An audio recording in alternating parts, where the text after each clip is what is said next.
અંબાલાલભાઈ, અત્યાર સુધી જે વરસાદ વરસ્યો છે અથવા ખાબક્યો છે સરેરાશ કરતો ઘણો વધુ પડ્યો છે, શું આ સિઝન લીલા દુકાળ તરફ જઈ રહી છે? હાલમાં રોનકભાઈ જોવા જઈએ તો ઘણા ભાગોમાં વરાપ થઈ નથી, પરંતુ આ વરસાદની પેટર્નની જોઈએ તો કોઈ ભાગમાં ભારે વરસાદ તો કોઈ ભાગમાં ઓછો વરસાદ, ક્યાંક ક્યાંક વાવેતર પણ થયા છે. સૌરાષ્ટ્રના ભાગોમાં પણ વાવેતર થયા છે, પણ મોટા ભાગે ઉત્તર ગુજરાતના કેટલાક ભાગો અને અન્ય ભાગોમાં લગભગ હજુ વરાપ જ નથી થઈ. એટલે વરાપ થાય તો લગભગ વાવેતર થાય અને આવી સ્થિતિમાં હવે અર્લી વેરાયટી વાવવી પડે એવી પરિસ્થિતિ ઊભી થઈ છે. રોનકભાઈ, આપની પાસેથી અંબાલાલભાઈ મારે આ જાણવું ને સમજવું છે, હવે પછીના દિવસોમાં કયા વિસ્તારોમાં કેટલો વરસાદ રહેશે, ચોમાસાની સિઝન કેવી રહેશે? હવે પછી હજુ તો તારીખ 9-10માં એક સિસ્ટમ બંગાળ ઉપસાગરમાં એક પછી એક સિસ્ટમ બની રહી છે. અરબ સાગરમાં પણ જે સોમાલિયાના પવનથી જે પવનો આવી રહ્યા છે અને આ પવનોમાં પાછા લો પ્રેશર એક પછી એક બની રહ્યા છે. એટલે ગુજરાતમાં અને દેશના પશ્ચિમ ભાગમાં હજુ ભારે વરસાદ થવાની શક્યતા રહેશે.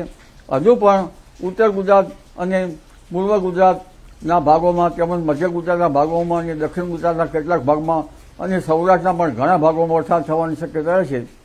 તારીખ 9-10 લગભગ કેટલાક ભાગમાં વરસાદનું જોર વધવાની શક્યતા છે અને કેટલાક ભાગમાં તો આ વરસાદ લગભગ 8 થી 10 ઇંચ સુધીમાં હજુ પણ ત્રાટકી શકે તેવી સ્થિતિ રહેશે.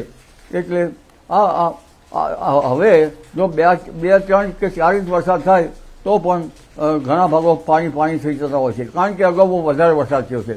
આમ છતાં લગભગ ઘણા ભાગોમાં લગભગ 2 ઇંચ, 4 ઇંચ, 6 ઇંચ અને કોઈ ભાગમાં 8 ઇંચ અને ક્યારેક તેથી પણ વધુ વરસાદ થવાની ધારણા છે. હજુ પણ વરસાદ 10મી તારીખથી 12મી તારીખ સુધી રહેવાની શક્યતા છે.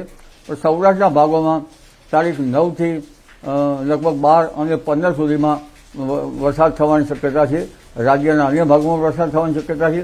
સૌરાષ્ટ્રના કેટલાક ભાગમાં વરસાદ થવાની શક્યતા હજુ પણ છે. કેટલાક ભાગમાં ભારે વરસાદ થવાની શક્યતા છે.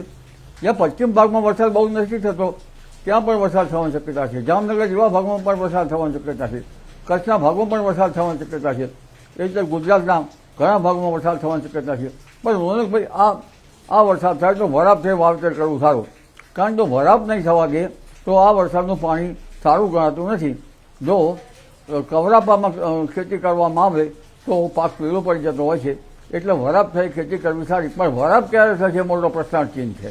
તમને શું લાગે છે, વરાપ કયા દિવસોથી થાય, એટલે કે ઉઘાડ તડકો, સાર્વત્રિક તડકો, ખેતી થઈ શકે, જમીન સુકાઈ શકે, તડકો ક્યારથી નીકળશે? વરાપ એટલે Vespa condition of the soil. જેમ લાડુ બનાવીએ અને આગળ અડતા ભાગી જાય એવી સ્થિતિ માટીની થાય, હાથમાં લઈને લાડુ બનાવવાનું ભાગી જાય, એને વરાપ કહેવામાં આવે. અને આવી સ્થિતિ થાય તો બીજનું અંકુરણ અંદર લગભગ સિદ્ધાળુ બાબતો બનતા જરા અંકુર ઉગી નીકળે, બાકી અંકુર ઉગી નીકળી શકવાની શક્યતા નથી. અને અત્યારે વરાપની જરૂર છે, કારણ કે આમાં વરાપ થાય તો જ આ પાકના અંકુરણ સારા થાય અને વાવેતર સારા થઈ શકે. કારણ કે આ વરસાદનું પાણી ખેતી માટે સારું ગણાતું નથી. એટલે હજુ વરાપ થવાની શક્યતા તો લગભગ 17, 18, 19 કે એ તારીખમાં થવાની શક્યતા રહેશે. અને ત્યારબાદ વચ્ચે ક્યાંક ઉઘાડ નીકળી જાય, પરંતુ ફરી પાછો ઓછો વરસાદ થાય એટલે ખેડૂતો ચાતક નદીએ વરાપની રાહ જોઈ રહ્યા હોય ત્યાં પાછું મોકર શરૂ થઈ જતું હોય છે.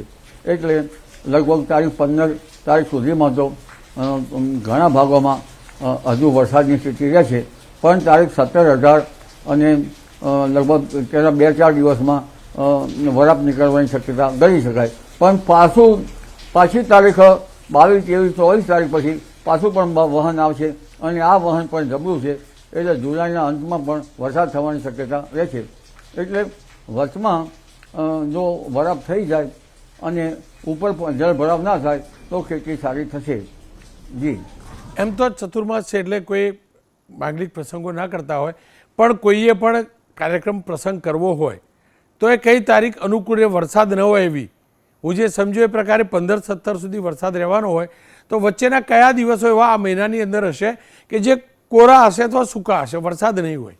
વરસાદ તો ચોમાસામાં ઝાપટા નાના મોટા પડી જ જાય, પરંતુ તારીખ 18-19 એ તારીખની આસપાસ જે 2-3 દિવસ છે એમાં વરસાદની શક્યતા ઓછી રહેશે અને પુનઃ તારીખ 22 તારીખ પછી વરસાદની શક્યતા ગણી શકાય.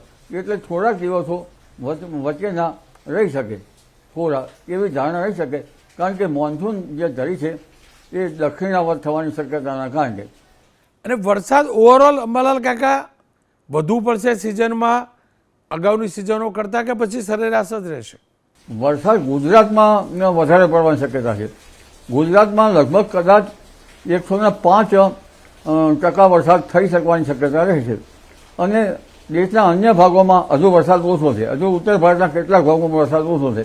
વરસાદ જે છે એ રાજસ્થાન, ગુજરાત અને ઉત્તર પશ્ચિમ ભાગોમાં છે.